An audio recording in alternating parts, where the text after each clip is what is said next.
কি ছোট ভাই তোমার বাসা কই? ওই সামনে সামনে। বাড়ি কই? সিলেট। ও কেন কাম করতেছ যে কত ডেরুস? 500 টাকা। 500 রে ওই কয় ঘন্টা ধরে করতেছ? সকাল 5টার দিনই বিকাল 6টা পর্যন্ত। আর 13 ঘন্টা ডিউটি করতারো নি? হ্যাঁ পারি না, কষ্ট লাগে। মানে কাম যে করো কষ্ট না নাই? কষ্ট তো হইবই। তোমার কষ্ট দিকে তো আমারও কষ্ট হইতাছে ভাই।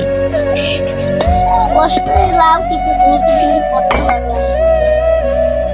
আচ্ছা আমি ভিডিওটা ছাড়মু বুঝছো, এই ভিডিওটা যদি ভাইরাল যদি ভিডিওতে টিয়া ভাই তাহলে তোমার অর্ধেক দিম আল্লাহ যদি বাঁচা। আচ্ছা ভাই। আর তোমার নাম কি? তাওহীদ।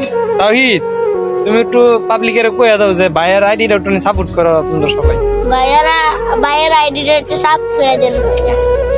তো হ্যার নাম হইছে তাওহীদ। হ্যাঁ অনেক ছোট থেকে কাজ কাম করে। এই যে দেখেন সকাল থেকে কেন এই যে ইটটি দেখছেন, এই যে সকাল থেকে এই যে ইটগুলা আনতে মনে করেন যে বাঙ্গা সাঙ্গা ইট ছড়াইতেছে আর ভালা ভালা ইট যেটি আছে এটি এক সাইড করতেছে যে দিছে বাঙ্গাড়ি। হ্যাঁ তার বাড়ি হচ্ছে সিলেট। 2 ভাই 1 বোন। হেরা মনে করেন যে কি কষ্ট দেখছেন।